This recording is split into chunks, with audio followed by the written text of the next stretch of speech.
আসসালামু আলাইকুম।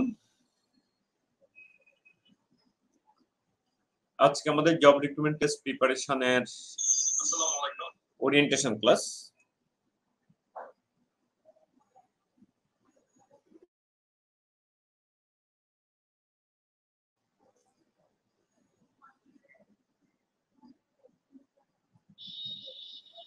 ওয়ালাইকুম আসসালাম, নীলিমা নীলম, মোহাম্মদ রুহুল আমিন। তো ক্লাসের শুরুতে সবাই প্রথমে চেক করেন যে সাউন্ড ক্লিয়ার কিনা। প্রথম কথা হলো সাউন্ড ক্লিয়ার কিনা। সেকেন্ড কথা হলো আপনারা কে কোথা থেকে ক্লাস করছেন।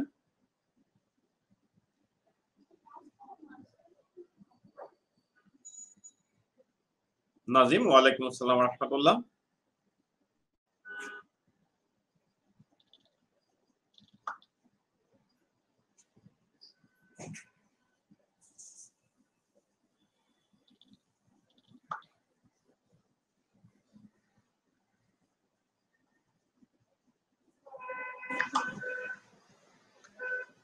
শহীদুল ইসলাম, আলহামদুলিল্লাহ ভালো আছি। আপনারা সবাই কেমন আছেন?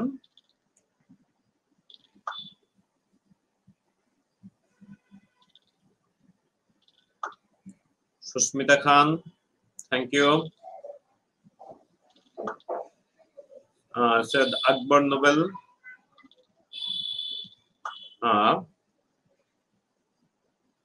সুস্মিতা ঢাকা থেকে,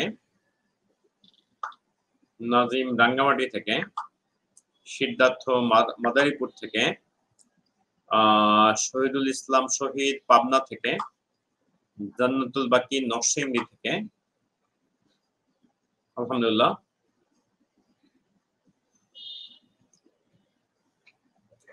সাগর শেখ জামালপুর থেকে,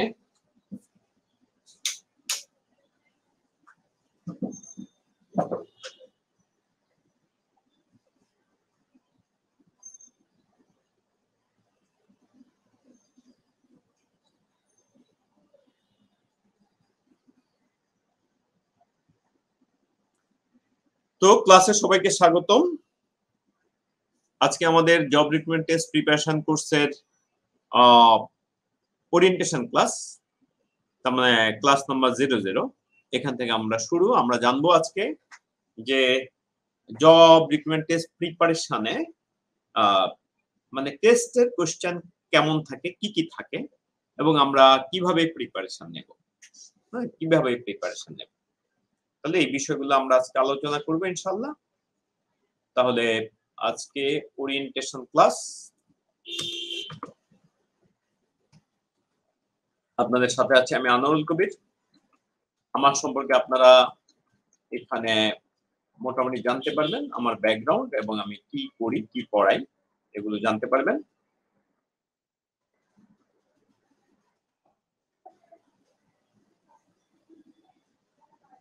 তো ক্লাসের শুরুতে যেটা বলবো, আমি শুরুতে আলোচনা করতে চাই যে আসলে আমাদের টেস্ট প্রিপারেশনে কি ধরনের কোশ্চেন থাকে, হ্যাঁ, কি কি ধরনের কোশ্চেন থাকে, মানবন্টন কেমন, আমি সরাসরি এই জিনিসটা আগে আলোচনা করতে চাই। তো প্রথমে যে কথাটা না বললেই না, সেটা হচ্ছে আমাদের আসলে এই সরকারি ব্যাংকের রিক্রুটমেন্টের কোশ্চেন একরকম, মানবন্টন একরকম, মানে ওইটার পরীক্ষার ধরন একরকম, ধাপও ভিন্ন, আর বেসরকারি ব্যাংকের ধরন ধাপ ভিন্ন। তাহলে আমরা প্রথমে এই জিনিসটা আলোচনা করতে চাই। প্রথমে যেটা বলবো যে সরকারি ব্যাংকের পরীক্ষা কিন্তু 2 ধাপে হয়। সরকারি ব্যাংকের পরীক্ষা হয় 2 ধাপে। সরকারি ব্যাংকের পরীক্ষা 2 ধাপে হয়। প্রথম ধাপকে আমরা বলি প্রিলিমিনারি,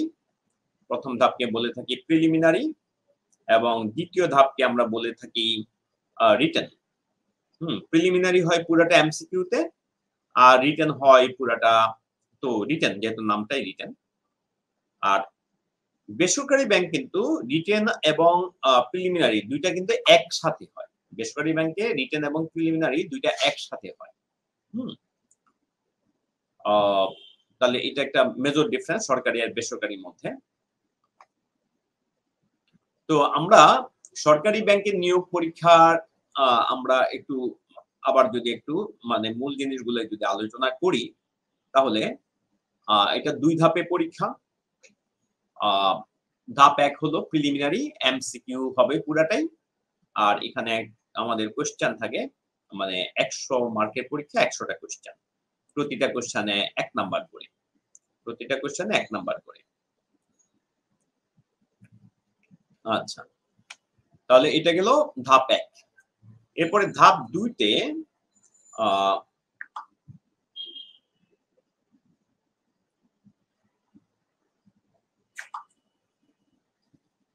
হ্যাঁ, ধাপ ২ তে হ্যাঁ, আপনার প্রত্যেকটা কোয়েশ্চেন আমি কোয়েশ্চেনগুলো দেখতে পাচ্ছি। ইনশাআল্লাহ আমি অ্যানসার করব। আ যেহেতু আমরা আলোচনাটা ধারাবাহিকভাবে করতে চাই। আ সো এখন আ অনেকগুলা কোয়েশ্চেন আসছে যেটা এই মুহূর্তে আলোচনা করব না। কিন্তু ইনশাআল্লাহ আমি পরবর্তীতে আলোচনা করব। ধাপে, ধাপে আলোচনা হবে। তো আমরা বলছিলাম সরকারি ব্যাংকে নিয়োগ পরীক্ষা হয় ২ ধাপে। আ ১ম ধাপ হলো প্রিলিমিনারি। এখানে এমসিকিউ কোয়েশ্চেন হয় এবং এটা ১০০ মার্কের এমসিকিউ, ১০০ টা কোয়েশ্চেন থাকে। আর ২য় ধাপে হয় লিখিত পরীক্ষা। নামটা যেহেতু লিখিত দেখতে পাচ্ছেন। আ নামটা যেহেতু অ লিখিত দেখতেই পাচ্ছেন। আ হায়দার মামুন। হুম, হায়দার মামুনকে তো চেনা, চেনা লাগছে সম্ভবত। আম তো ই এই ২য় ধাপ, এটা হলো ধাপ ২ আসলে। তো এটা হলো লিখিত এবং এটা হলো 200 মার্কস এর পরীক্ষা। তাহলে এটার ডে আলাদা। মানে ২ ধাপে সম্পূর্ণ আলাদা ডেতে। মানে প্রিলিতে আপনি পাস করবেন, তারপর আপনি লিখিত পরীক্ষায় অংশগ্রহণ করতে পারবেন। তাহলে আশা করি এই বিষয়টা সবার কাছে ক্লিয়ার হয়েছে। তাহলে আবারও বলি, আমাদের সরকারি ব্যাংকের পরীক্ষার ধরন আর বেসরকারি ব্যাংকের পরীক্ষার ধরন আলাদা। সরকারি ব্যাংকগুলো নিয়োগ পরীক্ষা হয় ২ ধাপে, আলাদা, আলাদা দিনে। আলাদা, আলাদা ভাবে রেজাল্ট হয়। ১ম ধাপে উত্তীর্ণ হওয়ার পরে ২য় ধাপে অংশগ্রহণ করতে পারবে। মানে বিসিএস এর মতো আপনারা যারা বিসিএস প্রিপারেশন নিয়েছেন বা নিচ্ছেন তারা জানেন বিষয়টা। তো ১ম ধাপে প্রিলিমিনারি বা এমসিকিউ পরীক্ষা সেটা ১০০ মার্কের কোয়েশ্চেন থাকে। আ আর ২য় ধাপে লিখিত আ এখানে ২০০ মার্কের কোয়েশ্চেন থাকে। হ্যাঁ, আপনার কমেন্ট গুলো একটু পড়ে নিচ্ছি। হুম, আপনাদের কমেন্ট গুলা পড়ে নিচ্ছি। হ্যাঁ, অনেক মজার, মজার কমেন্ট দেখতে পাচ্ছি।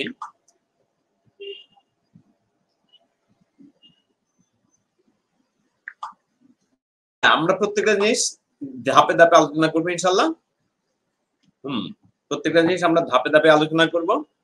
কিছু, কিছু কোয়েশ্চেন অবশ্য পার্টিসিপেন্টরা খুব সুন্দরভাবে দিয়ে যাচ্ছেন ইফেক্টিভলি। সেটা এক অর্থে ভালো। Very good. Thank you so much Shahidul Alam, Shahidul Islam. তো যাই হোক, আমরা তাহলে সরকারি ব্যাংকের নিয়োগ পরীক্ষা জানলাম যে ২ টা ধাপে হয়। তাহলে কোন ধাপে কি থাকে সেটা আমাদের একটু জানা দরকার। তাহলে সেটার জন্য আমাদের ১ম ধাপে সরকারি ব্যাংকের ১ম ধাপের পরীক্ষা হলো আ আমরা এমসিকিউ পরীক্ষা। তো এমসিকিউ পরীক্ষাতে ম্যাথে থাকবে 30 মার্কস মানে সবচেয়ে বেশি মার্ক থাকে ম্যাথে। আ এরপরে হলো বাংলাতে 20 মার্কস। এরপরে ইংলিশে 20 মার্কস। আ জিকে তে 20 মার্কস এবং আইসিটি তে হলো এখানে 20 না আসলে আইসিটি হবে 10 মার্কস। আইসিটি তে 10 মার্কস। আইসিটি তে 10 মার্কস এখানে টোটাল এড করলে হবে আমাদের 100 মার্কস। তাহলে সরকারি ব্যাংকের প্রিলিমিনারি এটা হলো প্রিলি। এটা প্রিলি, প্রিলির কথা বলছি আমরা। এই ধাপে উত্তীর্ণ হওয়ার পরে আপনি ২য় ধাপে যেতে পারবেন। এই ধাপের উত্তীর্ণ একজন প্রশ্ন করেছেন যে প্রিলির নাম্বার কি রিটেনে এড হয় কিনা? না, প্রিলি তো আসলে আপনার এটা প্রিলিমিনারি। আপনি এটা মানে আসল টেস্টের জন্য আপনি কোয়ালিফাইড কিনা। যেহেতু এখানে প্রচুর ক্যান্ডিডেট আ ইয়ে করে, প্রচুর ক্যান্ডিডেট যেহেতু অংশগ্রহণ করে, তা এইজন্য মানে ১ম টা হলো মানে প্রাথমিক বাছাই করব। হ্যাঁ? প্রাথমিক বাছাই করব। সব বিষয়ে সিলেবাস নিয়ে আলোচনা করলে উপকৃত হতাম। হ্যাঁ, সব বিষয়ে সিলেবাস নিয়ে ইনশাআল্লাহ আমরা আলোচনা করব। আরিয়া সিদ্দিকা ধন্যবাদ। হ্যাঁ, তাহলে আমরা এখানে সরকারি ব্যাংকের প্রিলিমিনারি ধাপটা দেখতে পেলাম। প্রিলিমিনারি ধাপ। এরপরে হলো সরকারি ব্যাংকের আ পরীক্ষার ২য় ধাপ। দ্বিতীয় ধাপে আমরা জানি রিটেন থাকে, রিটেনে হলো ম্যাথ হলো 100 মার্কস সবচেয়ে বেশি। দেখেন ম্যাথে মার্কস হলো যে কোনো পরীক্ষা সবচেয়ে বেশি, বাংলাতে হলো 50 মার্কস, ইংলিশ হলো 50 মার্কস, আমরা টোটাল দেখতে পাচ্ছি 100 মার্কস। না, এখানে অ্যাডিশনে সমস্যা আছে, এটা আসলে 200 মার্কস। তাহলে তাহলে টোটাল হলো 200 মার্কস, ম্যাথে 100, বাংলায় 50, ইংলিশে 50, টোটাল হলো 200। তাহলে এটা হলো সরকারি ব্যাংকের। তার মানে প্রথমে আপনি প্রিলিতে উত্তীর্ণ হলেন, এরপরে প্রিলিতে উত্তীর্ণ হলে আপনি রিটেনে অংশগ্রহণ করতে পারবেন, রিটেনে আপনি ভালো করলেন, উত্তীর্ণ হলেন, আপনি ভাইবার কল পাবেন, এরপরে ভাইবার উত্তীর্ণ হওয়া মানেই হলো আপনি চাকরিটা পেয়ে গেলেন। তাহলে আশা করি এই সরকারি ব্যাংকের ধাপগুলো আপনারা বুঝতে পেরেছেন। আইসিটি খুব ডিফিকাল্ট হয় কিনা, প্রিলিতে কত নাম্বার পেলে টিকা যাবে, প্রিলিতে আপনারা আসলে টার্গেট রাখবেন, মানে কত নাম্বার এটা ভ্যারি করে, এক একবার এক এক রকম। তো প্রিলিতে আপনারা যেটা টার্গেট রাখবেন সেটা হলো আসলে আপনি যদি পাস করার চিন্তা করেন, কোন রকম টিকার চিন্তা করেন, তাহলে সম্ভবত টিকাই হবে না। আপনি চেষ্টা করবেন অন্তত 80% মার্কস পাবেন। আপনার টার্গেট থাকবে অলওয়েজ 80%, তাহলে কেউ আপনাকে ঠেকাইতে পারবে না। আর আপনি যদি চিন্তা করেন না আমি কোন রকম টিকলেই হবে, তাহলে কিন্তু কাজ হবে না। তো আশা করি এই বিষয়গুলো মাথায় রাখবেন। আইরিন সিদ্দিকী একটা প্রশ্ন করেছেন যে বিসিএস এর সিলেবাস ব্যাংকের সিলেবাস কি কভার করে। বিসিএস এর সিলেবাস আর ব্যাংকের সিলেবাস যদি আমি কম্পেয়ার করি, হ্যাঁ, এই হলো, এটাকে যদি আমি বিসিএস এর সিলেবাস বলি, এটা হলো বিসিএস এর সিলেবাস, হ্যাঁ, আর এটা হলো ব্যাংকের সিলেবাস, এটা হলো ব্যাংকের সিলেবাস। তাহলে এর মধ্যে কমন অনেক জায়গা আছে, কিন্তু আনকমন জায়গাও কম না। এটা হলো কমন, এটা হলো জব, বিসিএস ডান দিকেটা হলো জব, আর এটা হলো কমন অংশ। তার মানে বিসিএস এর জবের সিলেবাসের মধ্যে কমন আনকমন দুইটাই আছে।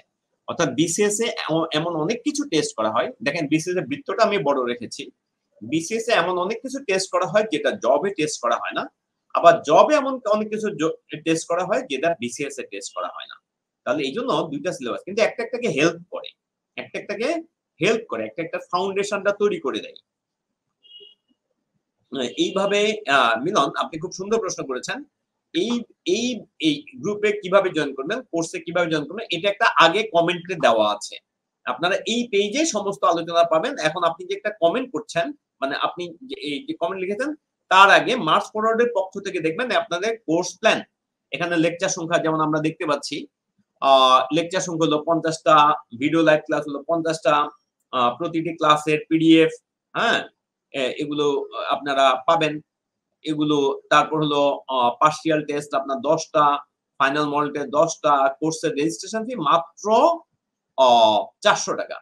এবং আপনারা এখানে একটা বিকাশ মার্চেন্ট নাম্বার দেওয়া আছে, সেখানে আপনারা সেটার মাধ্যমে আপনারা জয়েন করতে পারবেন কোর্সে।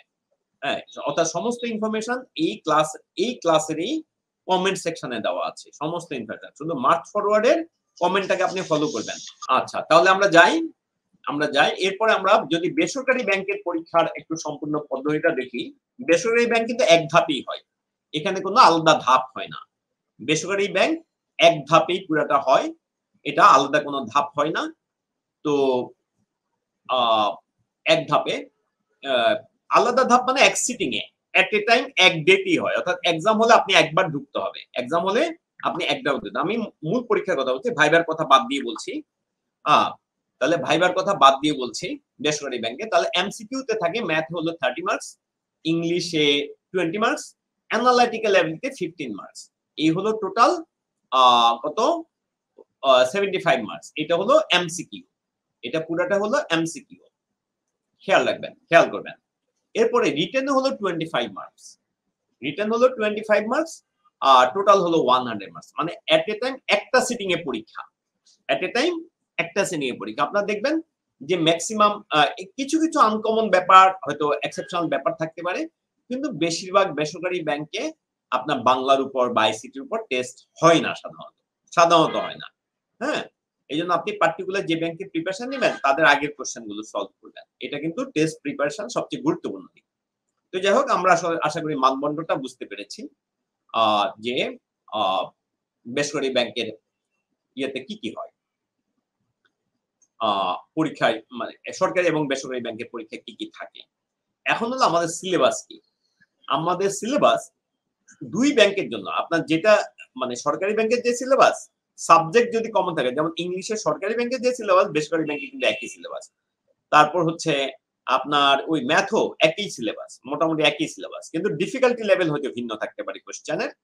তারপর অ্যানালিটিক্যাল তো সরকারি ব্যাংকে নাই, সুতরাং ওই সিলেবাস আর প্রযোজ্য হবে না। তাহলে এই জন্য আমি একটু একটা একটা করে বলছি। তাহলে প্রথমে ম্যাথ সিলেবাসের কথা বলছি। ম্যাথ সিলেবাস, ম্যাথ সিলেবাস,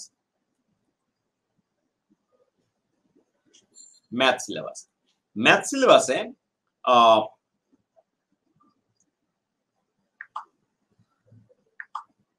সপ্তাহে 3 দিন ক্লাস হবে, সপ্তাহে 3 দিন ক্লাস হবে। আচ্ছা, তাহলে ম্যাথ সিলেবাসে আমি ফাঁকে ফাঁকে কিছু কিছু কোশ্চেন যেগুলো চোখে পড়ছে সেগুলো অ্যান্সার করছি। তাহলে ম্যাথ সিলেবাসের মধ্যে প্রথমে হলো পার্সেন্ট রিলেটেড যত কিছু আছে। তাহলে পার্সেন্ট রিলেটেড কি আছে? পার্সেন্ট ইটসেলফ, তারপরে ইন্টারেস্ট, ইন্টারেস্ট,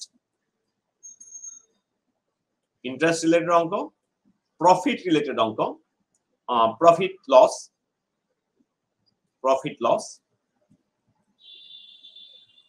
এবং মানে শেয়ার বিজনেস, যেটা মানে আমি বলবো যে মানে ওই শেয়ারে অর্থাৎ অংশীদারিত্ব, অংশীদারিত্বের বিজনেস,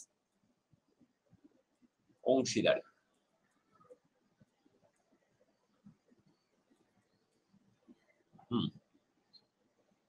তাহলে এটা হলো। এরপরে থাকবে আপনার, তাহলে এখানে আমরা কি কি আলোচনা করলাম? সুদ কোষ আলোচনা করলাম, ইন্টারেস্ট, প্রফিট লস, অংশীদারি বিজনেস, এগুলো তো থাকবেই। তারপর যেটা থাকবে এলজেব্রা থেকে কিছু প্রশ্ন থাকবে। এলজেব্রা, এলজেব্রা, এলজেব্রার মধ্যে বিশেষ করে সূচক, ব্যাংকের লগারিদমটা খুব আসে না। তারপর সরল,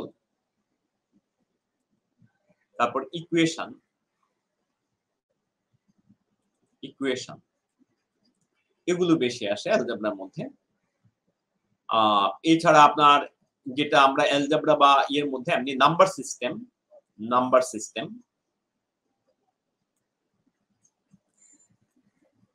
এটা অ্যালজেব্রিক ওয়েতে চিন্তা করতে পারেন, এরিথমেটিক ওয়েতে চিন্তা করতে পারেন। তারপর হচ্ছে আমাদের হলো মানে সেট এবং ভ্যান চিত্র, সেট এবং ভ্যান চিত্র, van diagram, van diagram, van চিত্র। আরেকটা জিনিস আছে সেটা হলো মিশ্রণ। মিশ্রণটাকে এটার মধ্যে রাখতে পারেন, কারণ এটা মিশ্রণটা পার্সেন্টের মধ্যে রাখতে পারেন। মিশ্রণ, মৌখিক নিয়ম, এটা হলো কাজ, কাজ সময়কর্মী, কাজ সময়কর্মী, কাজ সময়কর্মী। তারপর হলো বেগ, সময় দূরত্ব, সময় দূরত্ব।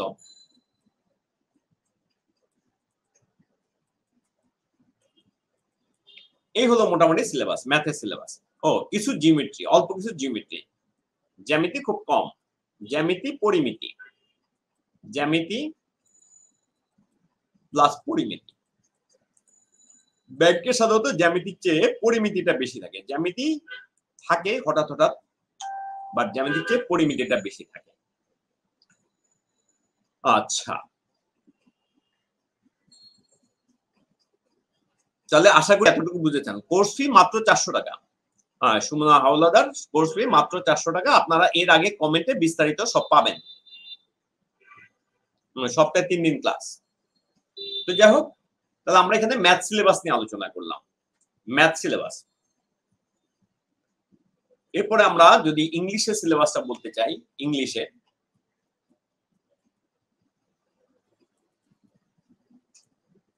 ইংলিশ, ইংলিশে প্রথম হলো গ্রামার। বিসিএস এর গ্রামারের ধরন এবং ব্যাংকের কোশ্চেন গ্রামারের ধরন বেশ আলাদা, অনেকখানি আলাদা। তাহলে গ্রামারের মধ্যে থাকবে subject verb agreement, subject verb agreement, subject verb agreement,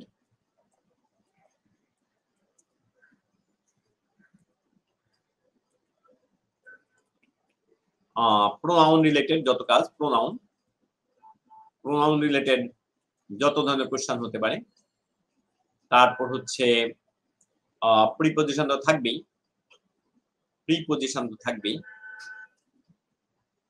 preposition,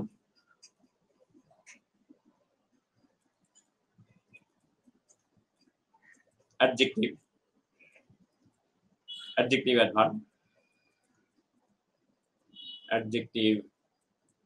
adverb,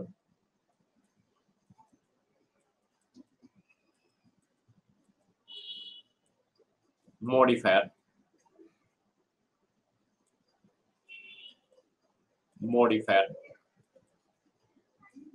comparison,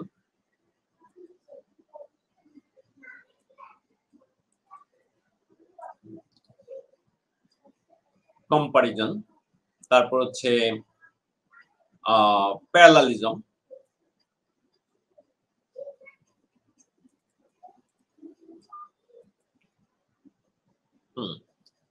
comparison, parallelism. গ্রামারে মোটামুটি এগুলোই বেশি থাকে, সবচেয়ে বেশি এগুলোতে থাকে। Subject verb agreement, pronoun, preposition, adjective, adverb, modifier, comparison, parallelism, এগুলো থেকে সবচেয়ে বেশি আপনার কোশ্চেন থাকে। হ্যাঁ, ইডিওমেটিক প্রোনাউনের সাথে আমরা ইডিয়মসও দিতে পারি, বা ইডিওমেটিক এক্সপ্রেশন, ইডিওমেটিক এক্সপ্রেশনস, এগুলো বেশি থাকে। এটা হলো আমি শুধু ইংলিশের গ্রামার পার্টটা বললাম,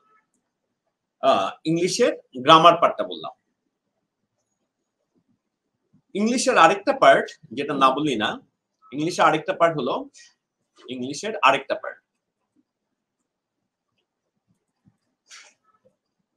সেটা হলো ভোকাবুলারি।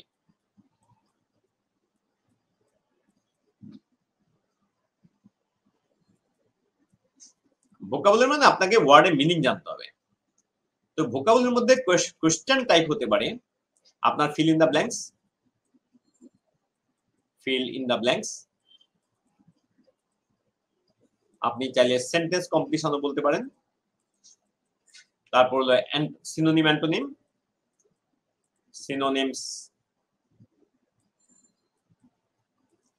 অ্যান্টোনিমস,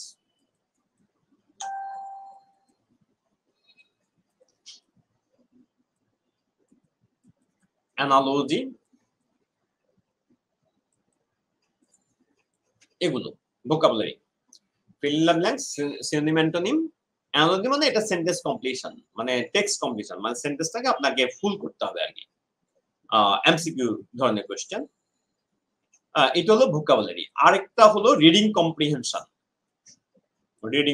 তো বুঝতে পারছেন রিডিং কম্প্রিহেনশন কেমন জিনিস। রিডিং কম্প্রিহেনশন যত ধরনের কোশ্চেন হতে পারে, কম্প্রিহেনশন। এই হলো ইংলিশের সিলেবাস। তাহলে আমরা ম্যাথের সিলেবাস সম্পর্কে ধারণা পেয়েছি, ইংলিশের সিলেবাস সম্পর্কে ধারণা পেয়েছি আশা করি। তাহলে মোহাম্মদ গোলাপ প্রশ্ন করেছেন সপ্তাহে কোন দিন ক্লাস হয়। আপনাদের এটা শিডিউল, আপনারা এটা পেজে পেয়ে যাবেন। তো এটা বিস্তারিত শিডিউল আপনারা পেজে পেয়ে যাবেন। এটা শনি সোম বুধ হতে পারে, রবি মঙ্গল বৃহস্পতিবারে। শুক্রবার সাধারণত ক্লাস হয় না, হয় শনি সোম বুধ, না হয় রবি মঙ্গল বৃহস্পতি, এই দুইটা যে কোনো একটা সময়ে হবে। এটা বিস্তারিত সিলেবাস আপনারা ইয়েতে পেয়ে যাবেন, মানে রুটিন আপনারা এই পেজে পেয়ে যাবেন সব। তাহলে আমরা ইংলিশের কথা আলোচনা করলাম, বাকি থাকে বাংলা। তো বাংলা কি কি ধরনের প্রশ্ন থাকে আশা করি এটা আপনারা জানেন। আমি আর এটা আর বাকিটা আপনাদের বাংলা স্যার বলবেন। বাংলা, তারপর হলো বাংলার মধ্যে এরপর হলো আমাদের জিকে তো কি ধরনের প্রশ্ন থাকে এটা আপনারা জানেন। তারপর আরেকটা হলো আইসিটি। তাহলে এই জিনিসগুলো আপনাদের রেসপেক্টিভ টিচার আরো বেশি ক্ল্যারিফাই করবেন। তাহলে এতক্ষণ পর্যন্ত আমি যেগুলো বললাম, ম্যাথ এবং ইংলিশ নিয়ে যেটা বললাম, সেটা মানে যে সিলেবাস বললাম সেটা সরকারি ব্যাংক এবং বেসরকারি ব্যাংক উভয়টার জন্য প্রযোজ্য। তারপর ইংলিশে একই ব্যাপারে, ম্যাথে যেরকম ইংলিশে একই রকম। বাংলা, জিকে এবং আইসিটি এগুলো সাধারণত সরকারি ব্যাংকে থাকে, বেসরকারি ব্যাংকে সাধারণত থাকে না। বেসরকারি ব্যাংকে সাধারণত থাকে না, বাট যদি থাকে সিলেবাস কিন্তু একই থাকবে। তার মানে সরকারি ব্যাংকে আর বেসরকারি ব্যাংকের কমন টপিকের সিলেবাস কিন্তু কমনই থাকবে। হ্যাঁ, কমন টপিকের সিলেবাস কমন থাকবে। আচ্ছা, এখন যেটা আলোচনা করব সেটা হচ্ছে আমাদের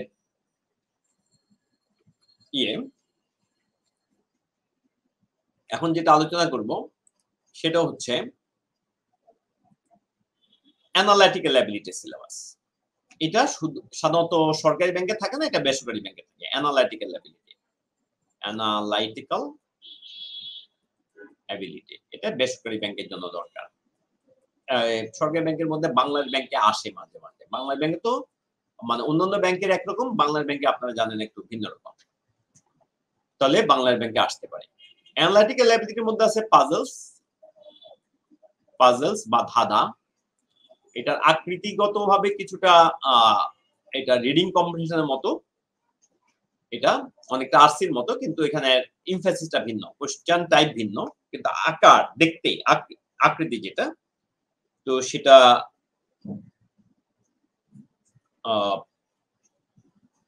তাহলে এরপরে পাজলের পরে ক্রিটিক্যাল রিজনিং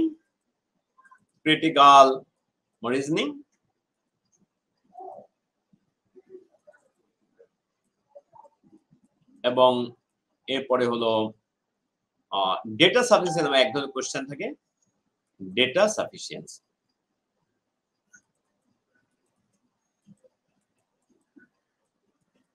তাহলে এই হলো অ্যানালাইটিক্যাল অ্যাবিলিটি সিলেবাস।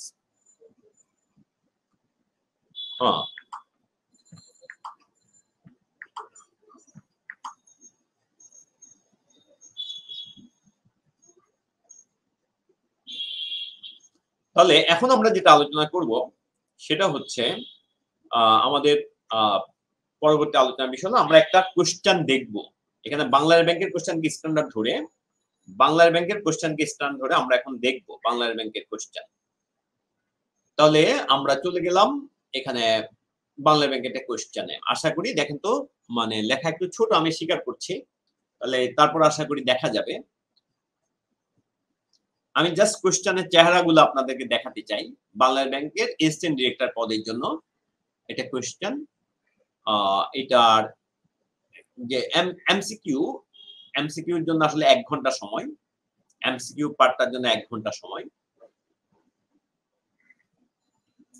এখানে ছিল।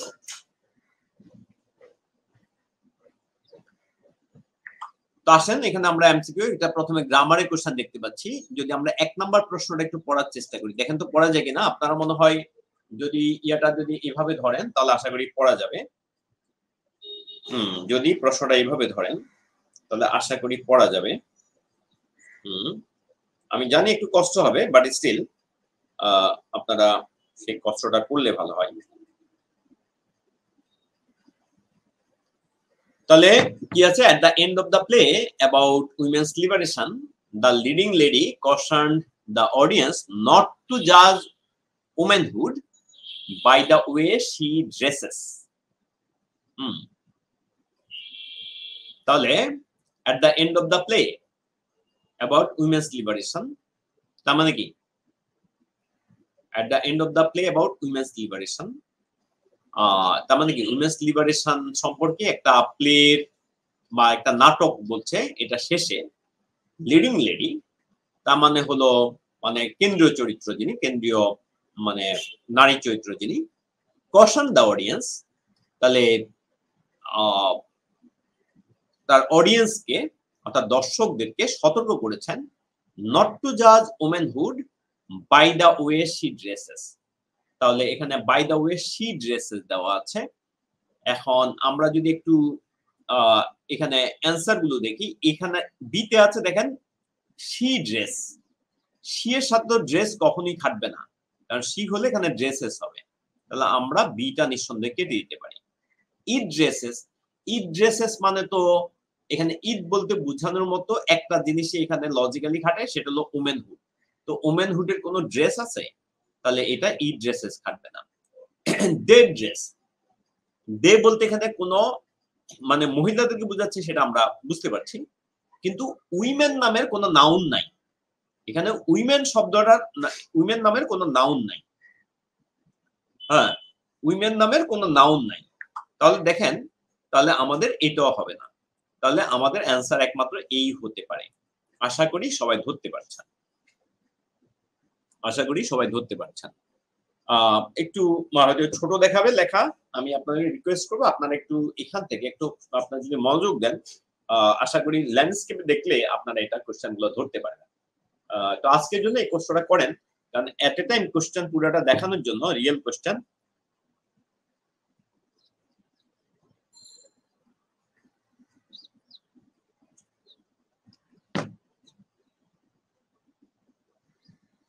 হ্যাঁ ইমরান হোসেন, অবশ্যই আপনার ক্লাস শীঘ্রই শুরু হবে। যারা এই কোর্সে রেজিস্ট্রেশন করবেন তাদের এই মানে শীঘ্রই শুরু হবে কোর্স।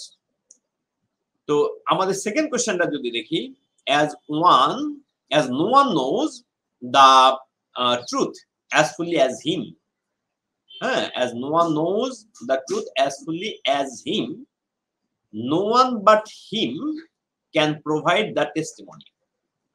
তার মানে যেহেতু বলতে চাচ্ছে যে সত্যটা যেহেতু তার মতো আর কেউ জানে না, তাহলে টেস্টিমনিটা বা সাক্ষ্যটা সে ছাড়া আর কেউ দিতে পারে না। তাহলে এখানে as no one knows the truth as fully as him, তাহলে হিম দিলে এখানে ইয়াটা হয়ে যাবে কিন্তু কম্পারিজন হবে ট্রুথের সাথে। হিম যদি রাখি তাহলে আমাদের কম্পারিজনটা হবে ট্রুথের সাথে, তাহলে এখানে হিম বলাটা খাটবে না, এখানেও হিম আছে খাটবে না। তাহলে বাকিগুলো আচ্ছা, ওখানে এখানে এখানে এখানে হিজ আছে, আমার লোকেশনটা একটুখানি ইয়ে হয়েছে, তো আমি এটাকে আবার ইয়ে করি। তাহলে এখানে ছিল as fully as him, তাহলে প্রথম অংশে এখান থেকে হিজ হবে না। হ্যাঁ, তারপর কেন, কারণ হিম দিলে কিন্তু কম্পারিজন ট্রুথের সাথে হয়ে যাবে। তাহলে এরপরে হি, এটা আমরা আপাতত রাখি, as fully as হি খাটে। আচ্ছা, এরপরে হলো as fully as he does, এটাও খাটে। তার মানে বাকিগুলো থেকে আমাদের অ্যান্সার হবে।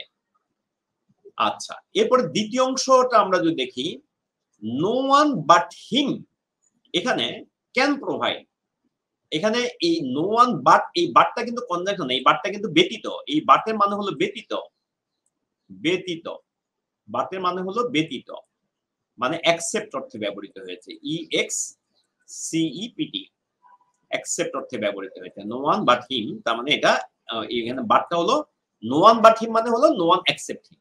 তাহলে এই অবস্থায় কিন্তু হিমই খাটবে, এখানে কিন্তু অন্যটা খাটবে না। তাহলে আমরা বলবো আমাদের অ্যান্সার কিন্তু এখানে হি থাকার কারণে বাদ, এবং এখানে হি অ্যালোন, এখানে তো অ্যালোনও দরকার নেই, হিও দরকার নেই। তাহলে আমাদের বেস্ট অ্যান্সার হবে কিন্তু আমাদের বেস্ট অ্যান্সার হবে বি। আচ্ছা, তাহলে আশা করি আপনারা ধরতে পেরেছেন। এটা সি হবে না। সি হবে না কেন, এখানে নো ওয়ান বাট, এখানে বাট মানে কিন্তু, এখানে বাট মানে কিন্তু কি, বাট মানে কিন্তু এখানে অ্যাকসেপ্ট, ব্যতীত। তাহলে অ্যাকসেপ্ট শব্দটা যখন প্রিপজিশন, তখন প্রিপজিশনের পরে, যেমন অফ এর পরে কি হয়, হি হয় নাকি হিম হয়। এখানে বাটটা কিন্তু কনজাংশন হিসেবে ব্যবহৃত হচ্ছে না, বরং প্রিপজিশন হিসেবে ব্যবহৃত হচ্ছে। No one but him can provide the testimony, এভাবে। তার মানে আমাদের এখানে আমাদের বি হবে correct answer. as no one knows the truth as fully as he, এখানে হি মানে হলো হি ডাস, হি বলতে বুঝাবে, এটা যদি সাবজেক্ট ফর্মে আছে এটার পরে অটোমেটিকলি কি বুঝাবে, মানে এই আপনার হি ডাস কে বুঝাবে, সে ভার্বটাকে রেফার করবে, ভার্বটাকে রেফার করবে।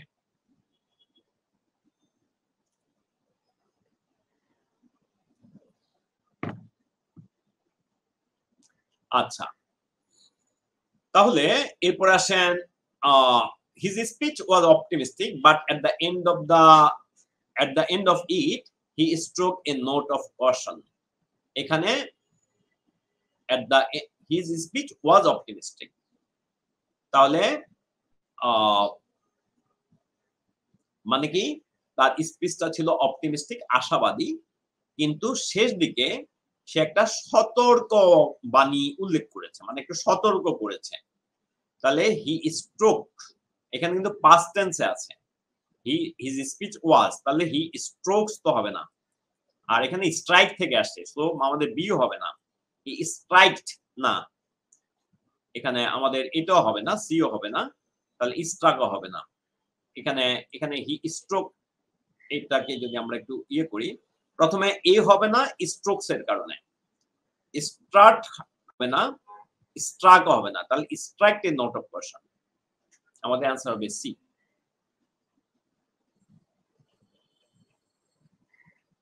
আচ্ছা, আশা করি বুঝতে পেরেছি। এটা হলো আমরা ম্যাথ ইংলিশে লিখলাম, আমরা এখন সামনের দিকে যাই। তাহলে এগুলো কি ধরনের question? Select the alternatives, the word that conveys the same meaning as the word given in the capital letter। তার মানে আসলে আপনার কি চাচ্ছে এখানে? সিনোনিম চাচ্ছে, সিনোনিম চাচ্ছে।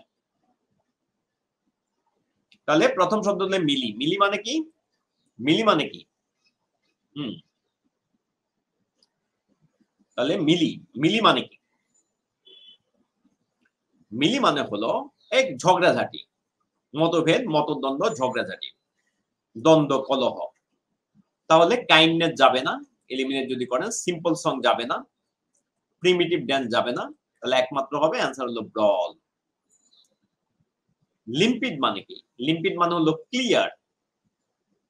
তাহলে ময়েস মানে তো আর্দ্র, তাহলে যাবে না। ডিয়ার মানে তো প্রিয়, যাবে না। ডার্ক মানে হলো আমাদের অন্ধকার, যাবে না, তাহলে একমাত্র ট্রান্সপারেন্টটা যেতে পারে। অবটিউজ মানে কি? অবটিউজ মানে তো হলো ভোতা, ভোতা। হ্যাঁ, ইকুইট মানে হলো তীক্ষ্ণ। অবটিউজ, আপনার ম্যাথও অবটিউজ পাবেন, অবটিউজ ট্রায়াঙ্গেল, তার মানে স্থূলকোণকে বলা হয়। দেখেন স্থূলকোণ দেখতে কেমন? স্থূলকোণ দেখতে হলো এরকম, একটা ভোতা টাইপের, ভোতা টাইপের। আর ইকুইট ট্রায়াঙ্গেল হলো এইরকম, ইকুইট হলো শার্প টাইপের, মানে এটা দিয়ে খোঁচা দিলে কিন্তু ব্যথা হবে, এটা দিয়ে খোঁচা দিলে কিন্তু অতটা ব্যথা হবে না। তাহলে অবটিউজ মানে ডিফিকাল্ট হতে পারে না। ইন্টারফেয়ারিং মানে তো যে ইন্টারফেয়ার করে, যে কোনো কিছুতে ব্যাঘাত ঘটায়, তাকে বলে ইন্টারফেয়ারিং, তাহলে এটা হতে পারে না। কনসিল মানে লুকানো, তাহলে এটাও হতে পারে না, তাহলে আমরা বললাম ব্লান্ট, আমাদের অ্যান্সার হবে ব্লান্ট। তাহলে মিস্টিক্যাল মানে কি? মিস্টিক্যাল হলো ইমেজ, মিস্টিক্যাল, মিস্টিক্যাল হলো একটু আসলে স্পিরিচুয়াল, একটা আধ্যাত্মিক টাইপের।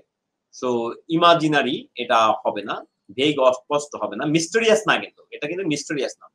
প্রফেটিক মানে যেটাতে প্রফেসি আছে, তার মানে ভবিষ্যৎবাণীর সাথে সংশ্লিষ্ট, তার স্পিরিচুয়ালি সিম্বলিক, আমরা এটাই নেব। অস্টেনশাস মানে হলো, অস্টেনশন মানে হলো অস্টেনশন মানে হলো, অস্টেনশাস হলে ভালো হইতো। তাহলে অস্টেনশাস বা অস্টেনশন মানে এটা প্রদর্শন, তাহলে ওয়েলদি ডেকোরেটিভ এটা হবে না। প্রোট্রুডিং যে মানে যেটা হলো বের হয়ে আছে, তাহলে এটাও হবে না, তাহলে আমাদের বেস্ট অ্যান্সার হলো সই। তাহলে এটা আপনারা দেখলেন, দ্য সিনোনিম কোশ্চেন। এরপরে আসেন, আপনারা দেখতে পাবেন select the word or phrase that is most closely opposite in meaning to the, তার মানে এগুলো অপোজিট মিনিং, তার মানে এখানে হচ্ছে অ্যান্টোনিম। ইনডিগনেন্ট, ইনডিগনেন্ট মানে কি? ইনডিগনেন্ট মানে কি? তাহলে এটা আমাদের এটা ইনডিজেন্ট, এই শব্দটা হলো ইনডিজেন্ট, ইনডিজেন্ট আছে। ইনডিজেন্ট মানে হলো নিঃস্ব, গরিব। ডিগনিটির সাথে এটা আরেকটা শব্দ আছে, কিন্তু এটা হলো ইনডিজেন্ট। তাহলে ইনডিজেন্ট মানে হলো গরিব বা নিঃস্ব। তাহলে ইনফেরিয়র এটা কিন্তু বিপরীত শব্দ না। ওয়েলদি কিন্তু বিপরীত শব্দ, ওয়েলদি বিপরীত শব্দ। সাবনেট মানে অধীনস্থ, তাহলে এটা বিপরীত শব্দ না, যেটা আমাদের অ্যান্টোনিম। ইনসলভেন্ট তো ইনডিগনেন্ট মতোই, তাহলে আমাদের বেস্ট অ্যান্সার হলো ওয়েলদি। এটা শব্দটা হলো ইনডিজেন্ট, শব্দটা হলো ইনডিজেন্ট। আচ্ছা, এরপর হলো স্পয়েল। স্পয়েল মানে আমরা জানি এটা নষ্ট করা, তাহলে এটা ব্লেমিশ হবে না। ডেস্ট্রয় তো ধ্বংস করা, তাহলে একই ধাঁচে। ব্লাইট করা, এটা বিশেষ করে পোকামাকড়ের আক্রমণে। তাহলে নষ্ট করা উল্টো হলো ইমপ্রুভ করা। অ্যাভেরিস মানে হলো লোভ, অ্যাভেরিস মানে হলো লোভ। তাহলে অ্যাভেরিসের বিপরীত শব্দ এখানে চাচ্ছে। তাহলে কিউপিডিটি এটাও লোভের সাথে রিলেটেড, এটাও লোভের সাথে রিলেটেড, তাহলে কিউপিডিটিটা হবে না। কনজারভেশন, অ্যাভেরিস লোভ, কনজারভেশন তো সংরক্ষণ, তাহলে এটা লোভের বিপরীত না। ইন্ডালজেন্স মানে হলো আপনার কোনো কিছুতে একটু বেশি কি করা, একটু মানে কোনো কিছু বেশি ভোগ করা, একটু কোনো কিছুতে বেশি মজে যাওয়া, ভোগ করা। হ্যাঁ, তাহলে এটাও আমাদের হবে না, তাহলে এটা আমাদের অ্যান্সার হলো জেনারোসিটি। আচ্ছা, তাহলে আশা করি আপনারা সবাই ধরতে পেরেছেন। তাহলে এইটা হলো আমাদের অ্যান্টোনিম কোশ্চেন। তাহলে অ্যাভারেজ মানে লোভ। ইনডালজ, ইনডালজ বিভিন্ন রকম একটা ইয়ে করা, মানে এটা বিভিন্ন রকম মিনিং দেয়। একটা হলো প্রশ্রয় দেওয়া, একটা মিনিং হতে পারে। আবার কোনো কিছু আপনি বেশি ভোগ করছেন, এটা হতে পারে। কোনো কিছু মত্ত হয়ে যাওয়া, এটাও হতে পারে। তাহলে এটার অ্যান্সার হলো জেনারোসিটি। আচ্ছা, তাহলে এখানে আমরা একই রকম কোশ্চেন দেখতে পাচ্ছি। এরপরে choose the one that can substitute. আচ্ছা, for a given word frame. আচ্ছা, তার মানে এখানে আপনি আরো এখানে আরেক রকম ইয়ে দেখতে পাচ্ছেন। যেমন এখানে একটা হলো animals who it flash of another animal. তাহলে এদেরকে কি বলবেন? আমরা এই টাইপটা দেখেন, মানে এক শব্দে প্রকাশ, ইংরেজিতে এক কথায় প্রকাশ। এটা ভোকাবুলারির সাথে রিলেটেড। One word substitution. তাহলে যেই প্রাণীটা আরেকটা প্রাণীর মাংস খায় তাকে কি বলে? এটা কি ম্যান ইটার বলবো? ম্যান ইটার বললে বিশেষ করে মানুষের ইয়েটা যারা খায়, তাহলে এটা না। বিস্ট, বিস্ট তো যে কোনো আসলে হিংস্র প্রাণীকে বলা যায়, তাহলে না। তাহলে এটা কার্নিভোরাস। কার্নিভোরাস হলো মাংসাশী। মাংসাশী কিন্তু এনিমালও হতে পারে, অন্য কেউ হতে পারে। তাহলে আমাদের হলো ক্যানিবাল, আমরা ক্যানিবাল বলবো। কার্নিভোরাস হলো মাংসাশী, এটা স্পেশালি আপনার এনিমালকে বোঝায় না। আচ্ছা, এরপর cessation of arms before a formal treaty is sign during a war, এটা কি বলে? এটা রিট্রিট তো পিছু হটা, একর চুক্তি। তাহলে এটা হলো আর্মিস্টিস। ট্রুস মানে একটা সন্ধি, ট্রুস। তাহলে এটা মানে অস্ত্রবিরতি যেটা, সেটা আর্মিস্টিস। সামথিং দ্যাট বিকামস আউটডেটেড, এটা কি হবে? আউটডেটেড, এটা ওল্ডের সাথে রিলেশন হলো, এটা ইয়া হবে না, এনশিয়েন্ট হবে না, ইউজলেস হবে না, আমরা বলবো অবসোলিট। অফিসিয়াল মিসকন্ডাক্ট, এটাকে বলবো আমরা কি বলবো? অফিসিয়াল মিসকন্ডাক্ট, এটা ম্যালিডমেশন হবে না, ম্যালট্রিটমেন্ট হবে না। ম্যালেফেক্টর মানে হলো ক্ষতিকর, তাহলে ম্যালেফেক্টর হবে না। তাহলে ম্যালফেসেন্স, ম্যালফেসেন্স এটাই হবে আমাদের। ম্যালিডমেশন না, অফিসিয়াল মিসকন্ডাক্ট বলেছে। মিসকন্ডাক্ট ম্যালিডমেশন না।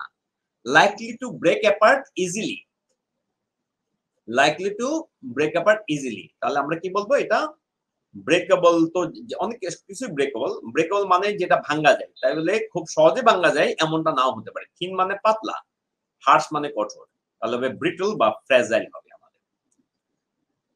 তাহলে এটা হলো ধারণা। এখানে বাংলা, তো বাংলাটা আপনারা নিজেরা একটু দেখবেন। বাংলাটা চাইলে আপনারা ইয়ে করতে পারেন, এটা স্ক্রিনশট নিয়ে রাখতে পারেন। তাহলে নেক্সট আমরা কিছু ম্যাথ কোশ্চেন করি। এখানে বলেছে 36 number question, the smallest 6 digit number exactly divided by কত? 111। এটা কত হবে? এটা কত হবে? এটা দ্বারা এক্স্যাক্টলি ডিভাইজেবল, এক্স্যাক্টলি ডিভাইজেবল। তাহলে এটা কত হবে? তাহলে 111 লিখেছে। তাহলে 111 মানে কি? 111 দ্বারা বিভাজ্য। তাহলে 111টা কি? 111 তো 3 দ্বারা বিভাজ্য। 111কে 3 দ্বারা ভাগ করলে আপনার থাকবে 3 3 9, হাতে 2, 21, 7, 37। তো যাই হোক, তাহলে আমাদের দেখেন এটা কিন্তু 111 কিন্তু 3 দ্বারা বিভাজ্য, তাহলে এটা 3 দ্বারা বিভাজ্য না, এটাও 3 দ্বারা বিভাজ্য না, এটাও 3 দ্বারা বিভাজ্য না, প্রথমটা 3 দ্বারা বিভাজ্য না, পরেরটাও 3 দ্বারা বিভাজ্য না। তাহলে আমাদের অ্যান্সার যাবে এ অথবা সি এর দিকে, এ অথবা সি এর দিকে আমাদের অ্যান্সারটা চলে যাবে। তাহলে আমরা এখানে একটা করতে পারি, যেহেতু বলছি স্মলেস্ট 6 ডিজিট নাম্বার, তাহলে আমরা অ্যান্সার করব এটাই হবে, অ্যান্সার সি হবে, স্মলেস্ট।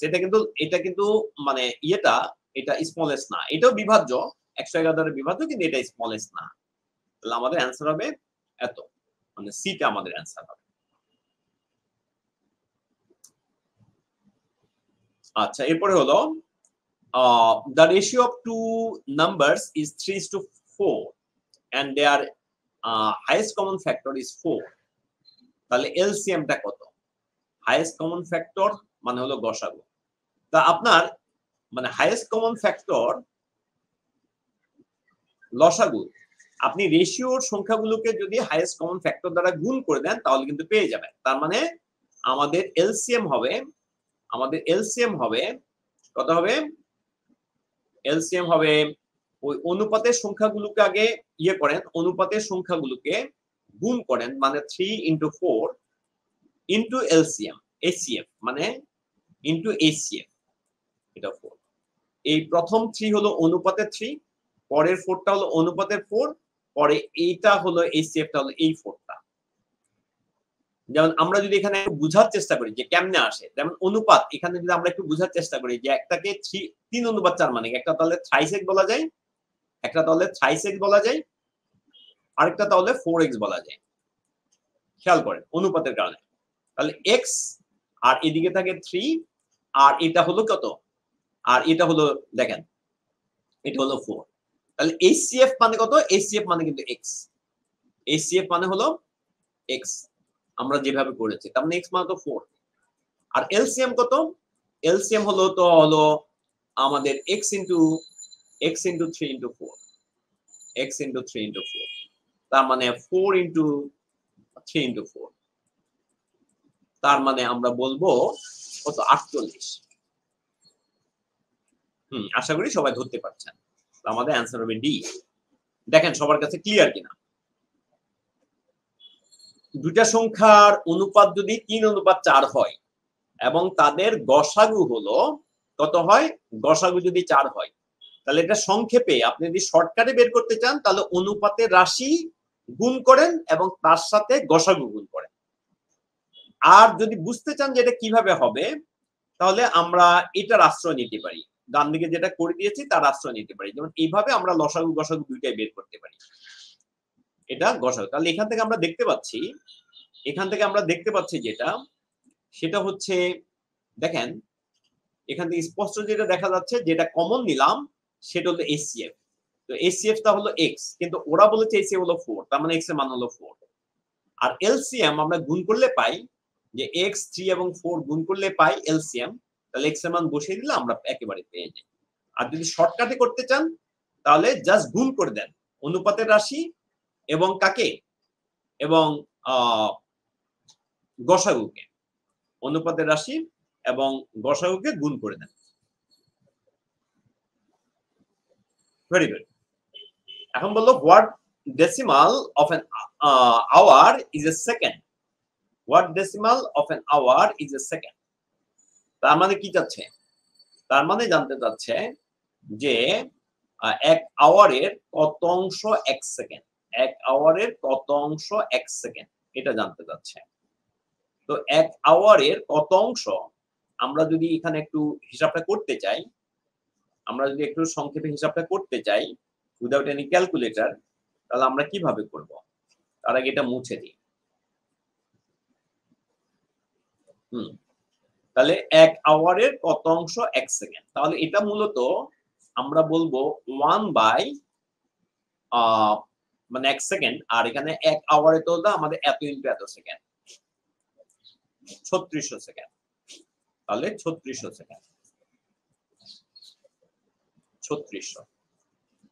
আচ্ছা, তাহলে আমরা যদি এটাকে একটু হিসাব করতে যাই, আমরা যদি এটাকে হিসাব করতে যাই তাহলে প্রথমত এখানে আমাদের হিসাবটা কেমনে হবে, মানে কত থেকে এখানে দেখেন, এখানে কিন্তু দশমিকের তৃতীয় ঘর থেকে কিন্তু ডিজিট শুরু হয়েছে, এখানে দশমিকের দ্বিতীয় ঘর থেকে ডিজিট শুরু হয়েছে, এখানে কিন্তু আমাদের দশমিকের কত চতুর্থ ঘর থেকে শুরু হয়েছে, এখানে কিন্তু পঞ্চম ঘর থেকে শুরু হয়েছে।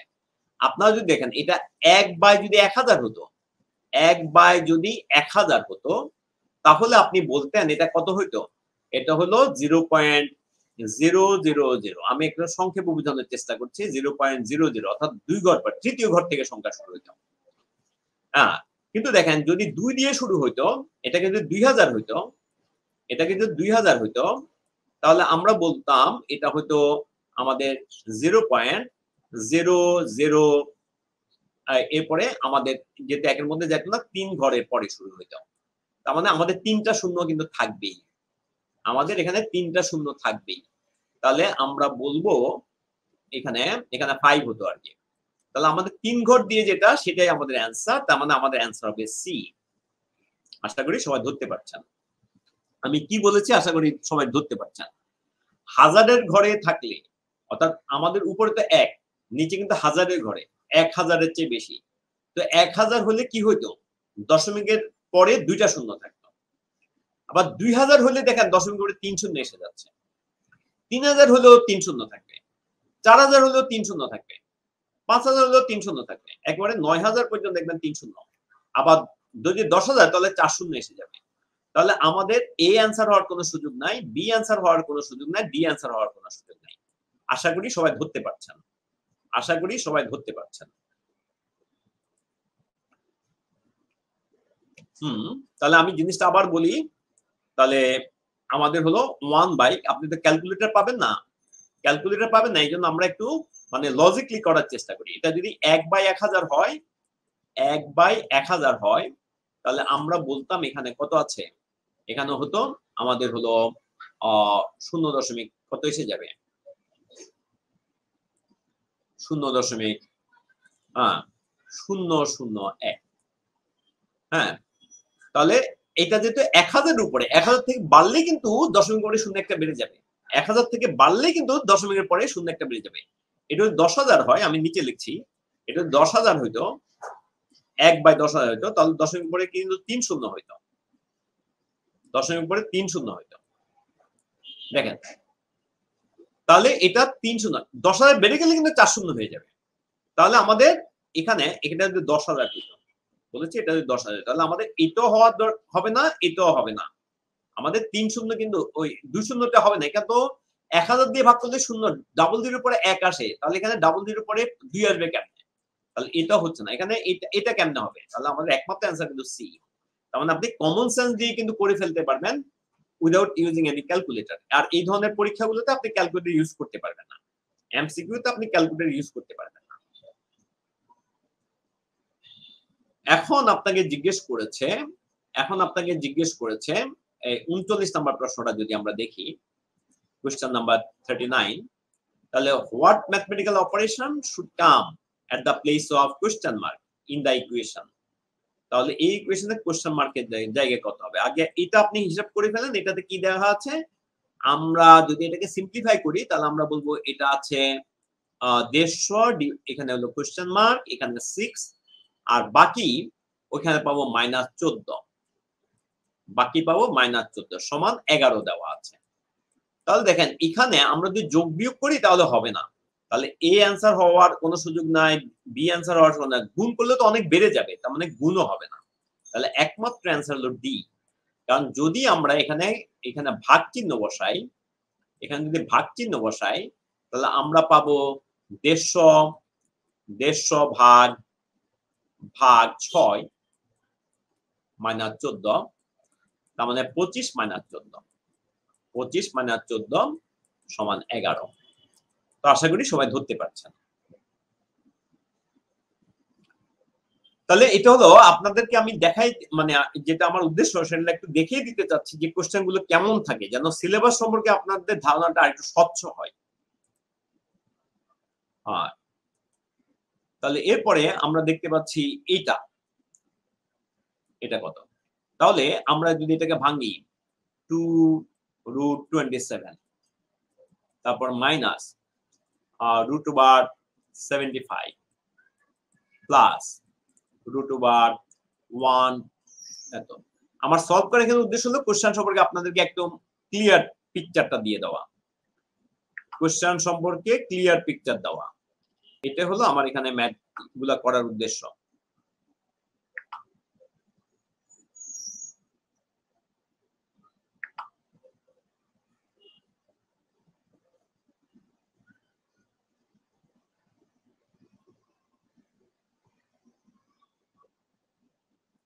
আচ্ছা, তাহলে আমরা এখানে দেখতে পাচ্ছি কত 2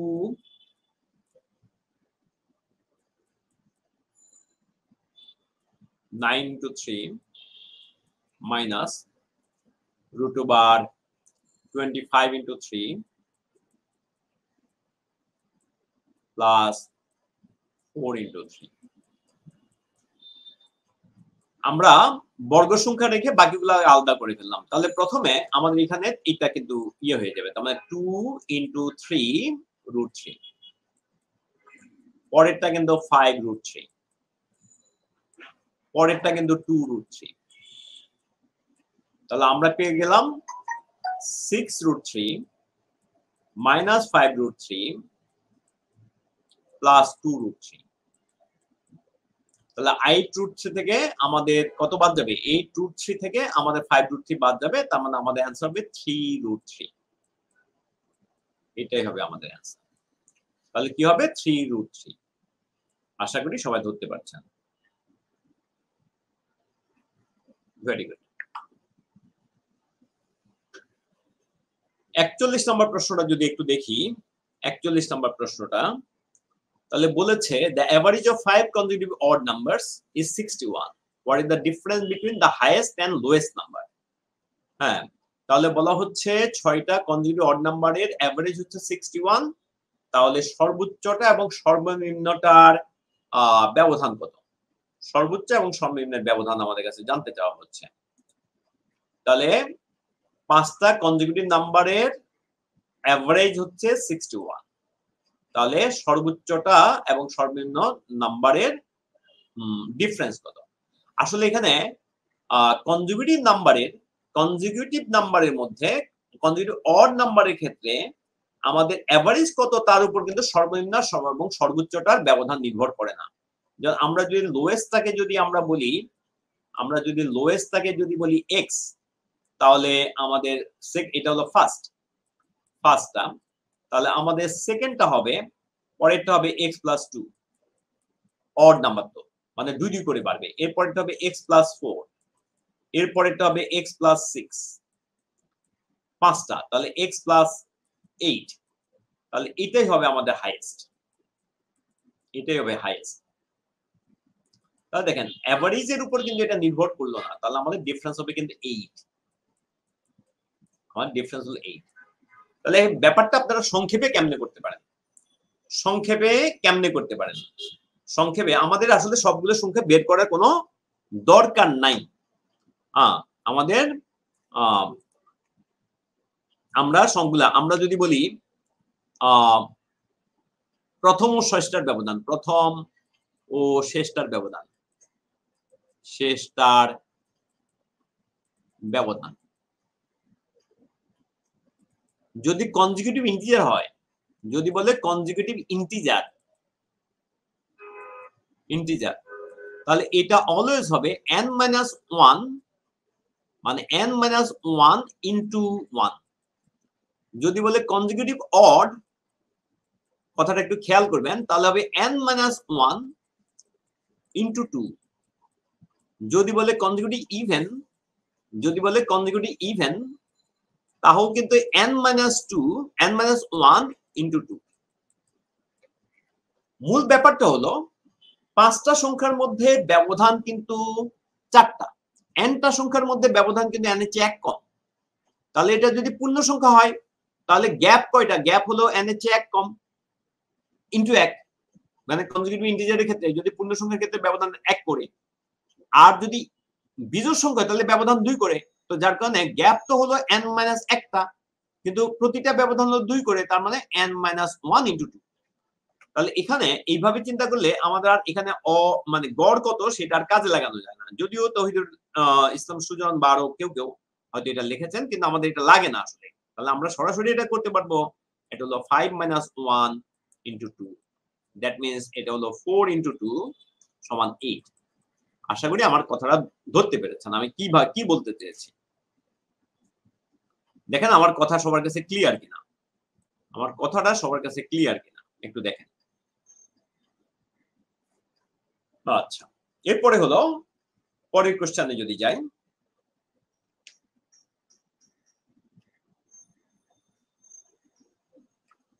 পরের কোশ্চেনে যদি যাই, two numbers are such that the ratio between them is 4:7.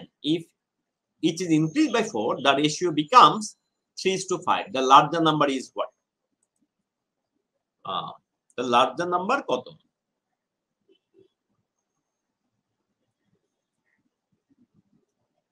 তাহলে আমরা এখানে দেখব আমাদের আসলে সবচেয়ে বড় শর্টকাটটা হলো লার্জারটা তো 7 ভাগ, লার্জারটা তো 7 ভাগ।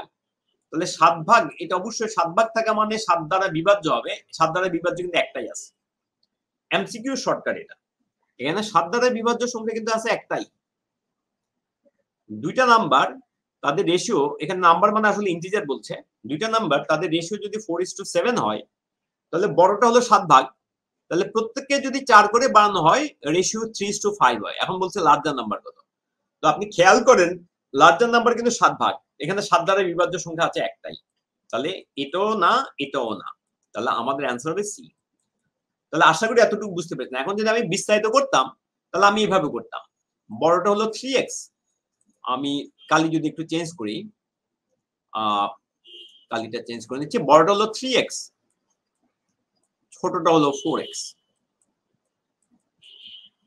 এখন যেহেতু 3 না, এখানে হলো 3x আর 7x, এখানে হলো 3:7 বলেছে, 4:7 বলছে, 4x আর 7x।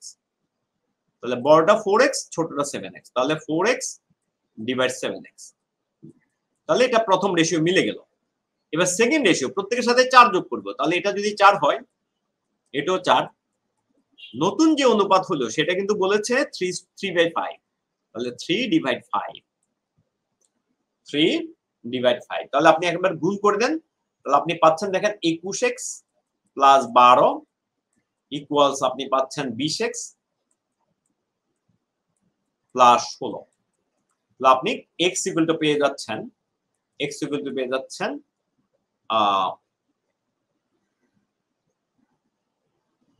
আমরা যদি 3:5 বলেছে,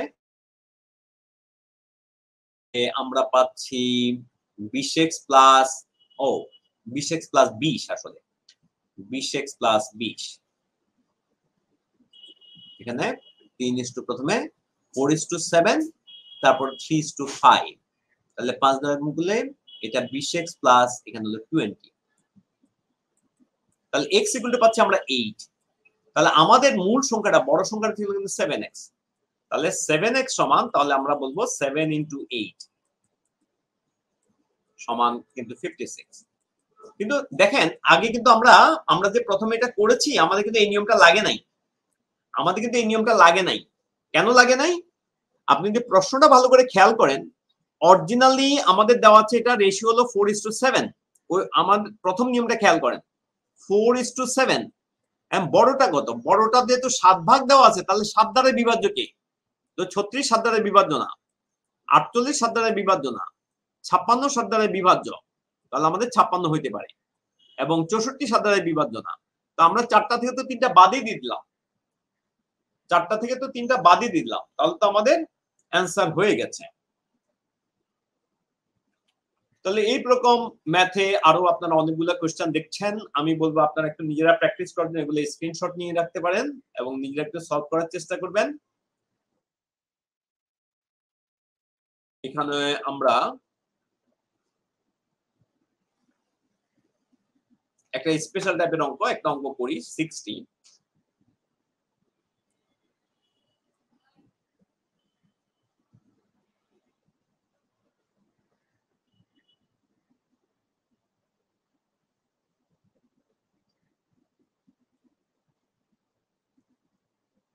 হুম। আচ্ছা, আজকে আমরা এখানে রাখবো। আমাদের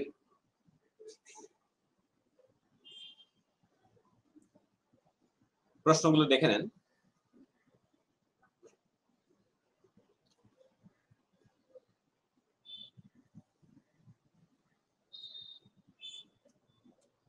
তো ঠিক আছে, আজকে আমরা এখানে রাখবো। ওকে, থ্যাংক ইউ সো মাচ। আল্লাহ হাফেজ।